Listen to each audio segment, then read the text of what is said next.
Hello. Last year I made a video talking about and ranking all of the 1st of October albums. Some people in the comments asked for an update this year because we've been graced by a new entry into their discography, round 6. And so here I am. Rob and Andrew for a while have been doing this song generator thing. Song generator. You got the slide. Yes! I'm excited. Which has a very similar vibe, essentially the same concept. They get some kind of impetus, some kind of inspiration for a song, and then they have to make it in a short period of time. It's a little bit more loose, they usually go a little bit over time, but it has a very similar vibe, those videos, and I felt perhaps it could diminish the impact of the 1st of October itself, make it less special. And I don't think it did in the end. I think it still feels special, it still feels cool. However, it does impact the watching and the listening experience in a couple of very specific ways. I'll get into it later. Just before I even get into anything, I want to say that I really love this project no matter what. If I don't like one album like another album, I still really love and respect Rob and Andrew. I'm happy this project exists. I'm looking forward to next year. It's really inspiring every time, so even if I don't like some songs, it doesn't really matter. All I want to do is talk to like-minded people that are also passionate about this project. I feel like out of all the 1st of October albums, this round 6 is most closely related to Chaos. Very highly thematic, very highly conceptual, just like Chaos was, which is not necessarily a good thing. If you watch my video, you can recall that Chaos wasn't one of my favorite albums of theirs when it initially came out, although it did grow on me. I think a similar thing could happen to this one. However, when I was watching the video itself, I was ready to love the album. Gaming shit and gaming culture is something that's a lot closer to me than anything to do with metal and shit like that. If we want to talk about the video itself for a moment, I feel like this year, for some reason, from the editing or whatever, you couldn't tell as much what the final songs are gonna be, just from watching the making of. Usually, it's almost like you don't have to fucking listen to the album itself. You watch the video and you kind of get a feeling of what the album is anyway. You feel like you've heard it all, mostly. But this year, I think it's a little bit different. You get some glimpses of the idea. Probably, my guess is because, I think same as last year, this year they recorded a lot of the things to the click track, and just instead of, you know, having full passes of full songs, they just copied and pasted a lot of things. Before you guys play anything else, we have to assemble this. It's gonna be this guy, marker 9, and then marker 13. I imagine the people filming it didn't get as much footage of them just performing the song, you know, as they usually do. And so because of that, in the video, you can't really tell what the song is gonna be until you listen to the album itself. Maybe it was deliberate also, I don't know, maybe they don't want to spoil the album. Let's get into the album itself. Yes, I have a fucking list. Yes, this is my list, this is my device of choice. This is actually my real phone. I can like press this button and it pauses, and I can like exit the music application. Check this out. And I can still, like, I'm in the main menu right now, I can still press this button. And it plays the song. It's crazy how far technology has come. Anyway, some of my favorite songs on the album. Infinite Knives, an absolute banger.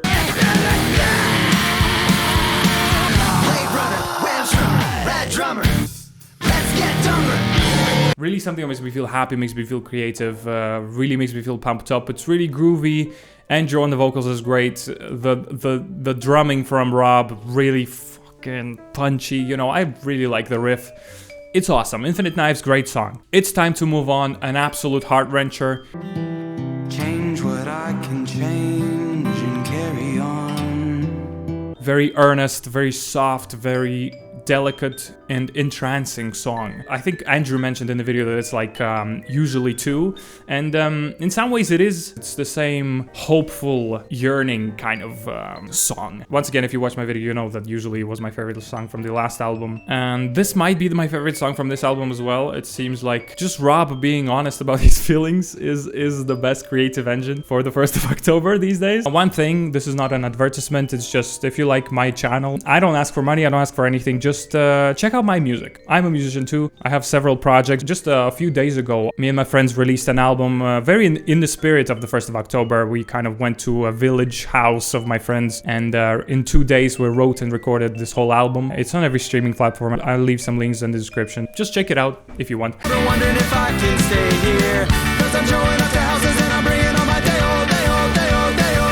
Day Old Milk, great, typical, gimmicky, you know, lightheartedly goofy 1st of October song, and very catchy. I especially like the little solo. It's really... Let's Fight, pretty good. I like how the sound they chose for the keyboard works with the drums, it's cool. I like the groove, I like the instrumental. And this is where we kind of start to get into one of the negatives with this album and the Song Generator project. And the problem is the humor. I usually find a lot of the jokes funny, but this year a lot of the jokes fell flat to me. Obviously, you know, they're not comedians, they're just being themselves in the moment. A lot of the funny parts felt really like forced jokes, and I don't know why. Like a good example, Dungeon Man. It's a theme that runs all through the album. And when they come up with it, you can see the moment it's like someone says Dungeon Man, I think Rob says Dungeon Man, and everybody laughs and goes, it's great, it's so funny. Something about a dungeon for lyrics. Dungeon Man. Yeah, What a Dungeon Man can. Yeah. Dungeon Man for sure. And I'm watching it and I'm thinking, it's like the definition of low-hanging fruit. It's like the definition of thinking inside the box. And I think we're at just one moment in this 1st of October video, I wouldn't even think about it. But because the Song Generator thing was coming out this whole time, I got to notice moments like that here and there. One that sticks in my mind is fucking Murderous Kittens. They did with this one song, Murderous Kittens.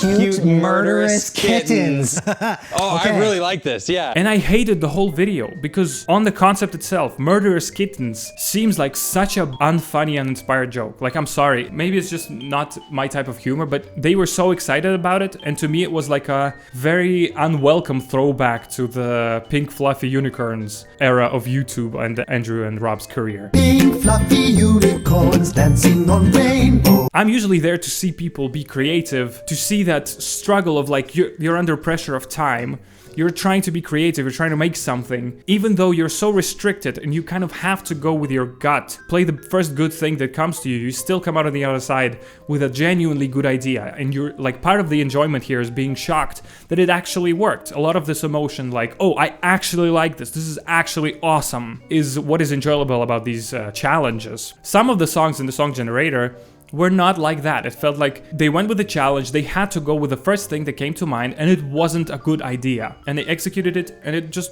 fell flat. Especially with the humor and those types of jokes that, to me, are not funny. I started noticing it more and more. So when it came time to watch the 1st of October making of video, I just couldn't help but get my attention drawn towards these things. I am a full-grown man and wearing a retainer. Grown man and I'm wearing a retainer. Every dentist that I've ever been to said it's a no-brainer. I wear retainers. I have like 10 of them. I don't know, funny is surprise.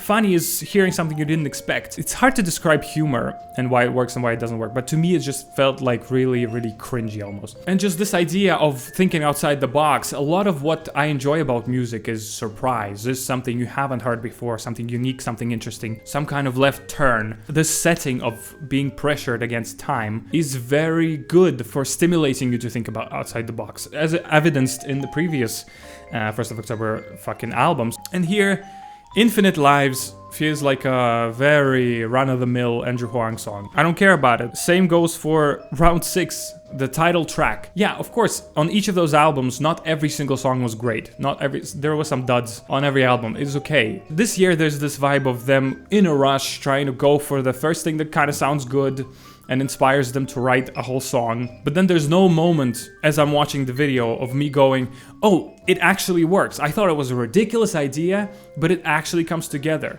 It just doesn't come together. It doesn't happen. I don't know why. Tell me what you think, guys, by the way, in the comments, because last year, a lot of people started sharing their rankings and their opinions in the comments. It was really fun for me to read those. So if you care, talk to me. I think overall, this year's album, Round 6, is kind of a B-tier album to me. I don't hate it.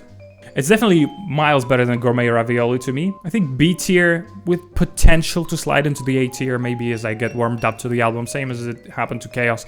For now, B tier. Thank you very much for watching. Have a good day. Bye bye.